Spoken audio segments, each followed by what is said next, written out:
nanti ada. Ini penting, itu memang di dalam urusan agama itu ternyata legalitas dari malaikat itu memang harus ada itu.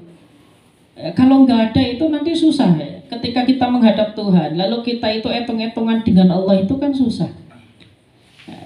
Itu makanya kalau dalam bahasa Kiai dulu itu ya sebisa mungkin kita itu berusaha untuk menyogok malaikat. Kalau malaikat bisa disuap itu mending ya. Mungkin di sini nanti yang masuk surganya paling duluan Panu Rahmat kayaknya. Ini sogokannya banyak ya. Bukan hanya soal Panu Rahmat itu suka ngopi dan suka udut ya. Dulu itu kan rokok dan udut itu adalah ini kebiasaan daripada orang-orang soleh. Jadi kalau sudah jelas ini masuk kubur kemudian dihisab malaikat, kemudian di perutnya itu ada bekas rokok sama bekas kopi, itu sudah ini min ahlil ihli qiyamul lail. Dulu itu dulu ya. Kalau sekarang itu rokok dan udut itu ya bukan untuk qiyamul lail. Ini beda lagi ya. Malaikat senang pikir rokok anu sih dari kopi. Ai lam yatatarrab ilaihi ibtalun kama soha. Maksudnya ini nanti tidak akan pernah hancur ya. Maksudnya catatan amal ibadah tersebut itu tidak akan pernah rusak dan tidak akan pernah terbatalkan. Kenapa bahasanya di sini terbatalkan? Kenapa bahasanya adalah terbatalkan?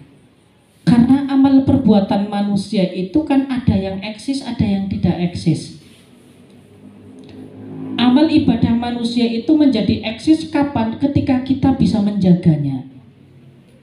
Termasuk adalah menjaga keikhlasan, menjaga dari sifat ria, menjaga dari sifat ujub dan lain sebagainya.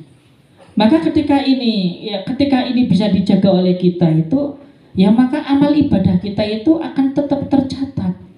Tetapi amal ibadah kita itu bisa jadi batal karena ulah kita sendiri. Banyak sekali ya. Termasuk yang paling membatalkan amal ibadah kita itu diantaranya adalah sifat ria, sifat takabur, dan juga sifat alman. Man itu artinya mengulang-ulang apa yang telah kita ibadahkan, lalu kemudian kita ungkit-ungkit kembali. Maka itu berpotensi untuk membatalkan amal ibadah kita. Nah, wudhu yang tadi ini, ya ini adalah selamanya itu tidak bisa dibatalkan pahalanya. Jadi nanti ini ada amal yang bisa dibatalkan, ada amal yang tidak bisa dibatalkan. Kembalinya kepada ulah kita sendiri. Ya misalkan di dalam bab sedekah itu kan ada ya ayyuhalladzina amanu la tubtiru shadaqatikum bil manni wal adha. Itu adalah salah satu upaya untuk membatalkan amal ibadah kita, dan ini harus hati-hati betul. Hatta yara thawabahul 'azima, sampai dia itu bisa melihat pahalanya dia yang besar.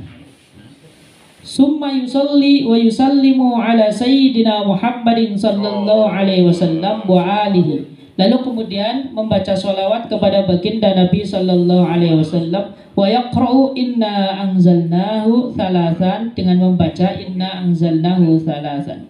Kadzalika bila raf'iyaddin.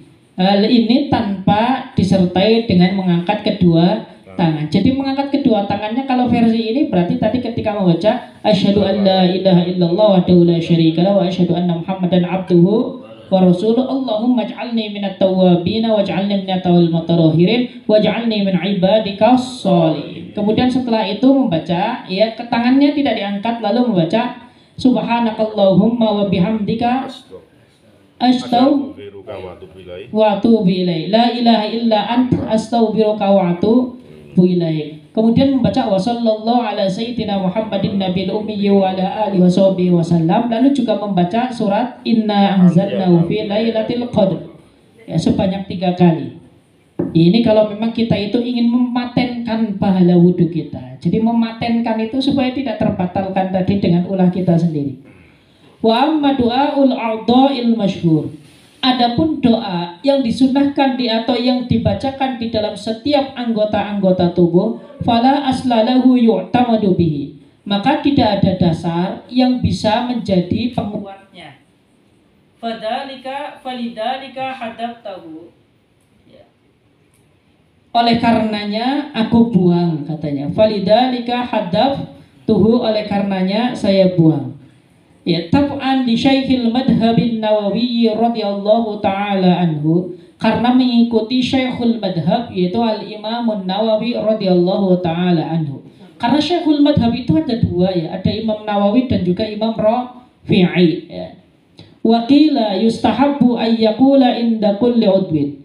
Menurut sebagian pendapat, tetapi ini lemah, disunnahkan untuk mengucapkan setiap kali kita membasuh anggota, asyhadu an la ilaha illallah wahdahu la syarikalah, yaitu ucapan asyhadu an la ilaha illallah wahdahu la syarikalah wa asyhadu anna muhammadan abduhu wa rasuluh. Li khabarin rawahul mustaghfiriyu, karena memang sebuah hadis yang diriwayatkan oleh Imam Al-Mustaghfiri.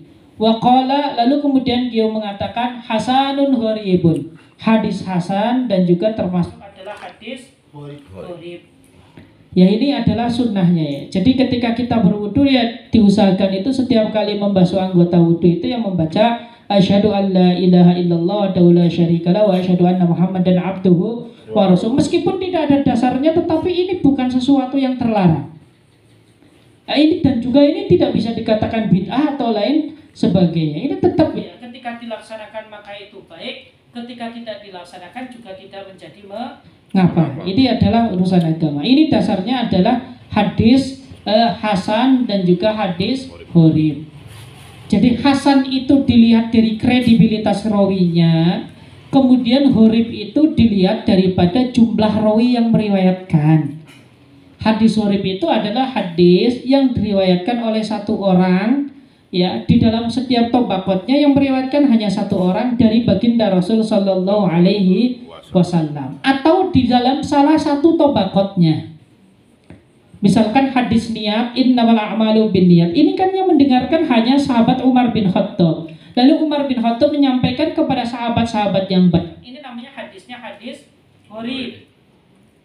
Kenapa dikatakan gharib? Karena tadi yang meriwayatkan hanya beberapa satu gelintir orang. Kemudian dikatakan hadis hasan karena kredibilitas rawinya itu tidak sesempurna daripada perawi-perawi hadis sahih. Maka hadis ini turun menjadi hadis hasan. Dan hadis hasan ini kan dipengaruhi karena dokter rawat. Jadi kemampuan hafalan perawinya itu tidak seperti kemampuan hafalan daripada perawi-perawi hadis sahih. Jadi kemampuan hafalan daripada perawinya itu tidak seperti kemampuan hafalan perawi daripada hadis sahih, atau salah satu di antara perawinya saja. Maka hadisnya turun menjadi hadis hasan. Wallahu a'lam bishawab. Monggo lanjut pertanyaan.